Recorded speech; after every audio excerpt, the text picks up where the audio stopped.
América Latina, efectivamente, el enfoque de la libertad de expresión es mucho más interesante que en otros lados, porque yo he querido darle el enfoque de es un derecho individual, civil y político, pero también es un derecho colectivo y es un derecho de los pueblos. Y especialmente en nuestra región, donde tenemos pueblos originarios, pueblos indígenas, el derecho a la libertad de expresión debe ir desde la libertad de prensa como fundamento de la democracia hasta la libertad de un pueblo de expresar su cultura, a reproducir su cultura, a proteger su idioma y sus tradiciones. Y esto es muy importante y normalmente se olvida. Creo que es importante también mantener la diversidad, los principios de diversidad. Uno de los problemas que estamos sufriendo en América Latina, en el mundo entero, pero en América Latina se manifiesta, es la progresiva concentración de los medios. Y entonces esto va marginando precisamente a estos pueblos, a los pueblos más pobres del continente, de tener acceso a los medios o tener una diversidad de opiniones en la información y en las noticias. Muy importante que se rompan los monopolios, tener diversidad en los medios, pero además generar los medios comunitarios de comunicación, radio y televisión comunitaria, para que las poblaciones más remotas, más pobres, más marginadas, tengan acceso a desarrollar sus propios medios de comunicación y su propia programación en sus propios idiomas. Esto es fundamental en América Latina. Algunos países de América Latina, Paraguay y Bolivia, por ejemplo, han tenido una tradición de radios comunitarias y han marcado esta época.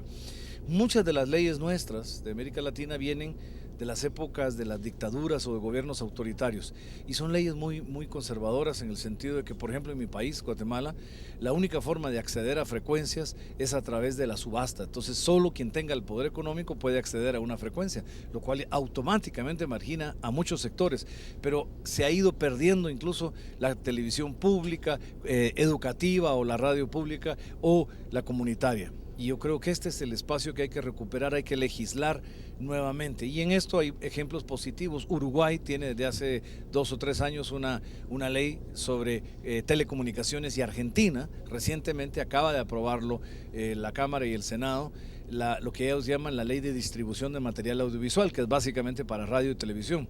En Argentina fueron más lejos. La propuesta de la presidenta Fernández de Kirchner es dividir las frecuencias exactamente en 3.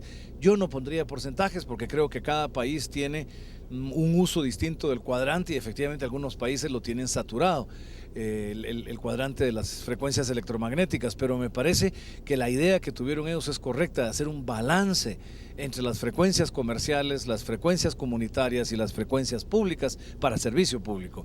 Y me parece que ese balance sí lo debemos de buscar en el mundo y que en muchos países no lo hay. Aún más, hay países de América Latina donde teníamos mucha comunicación pública, televisiones de las universidades o radios de carácter educativo, y se ha ido perdiendo sus espacios. Yo creo que hay que recuperarlos por el bien del mantenimiento, la educación y la cultura de nuestros pueblos. Por último, en el acceso a la información, yo creo que es la razón original por la que estoy hoy aquí de visita en México. Hay 18 países de América Latina que han pasado leyes de acceso a la información. Esto es muy importante, pero yo insistía que el gran problema está en los mecanismos. En todos lados hay cada vez más consenso de que la administración pública es un servicio y lo público pertenece al pueblo, incluyendo la información. Antes se miraba a un funcionario o funcionaria como la autoridad que decidía y que expendía algunos servicios y favores. Hoy es a la inversa, el funcionario o la funcionaria son servidores públicos que facilitan el ejercicio de los derechos de la ciudadanía, y por consiguiente la información debe estar totalmente abierta. Pueden haber limitaciones por seguridad nacional, por orden público o por defender derechos de otros, pero las limitaciones deben ser la excepción y muy pequeñas, y ahí sí hay un poco de abuso todavía en nuestro caso en el tema de seguridad.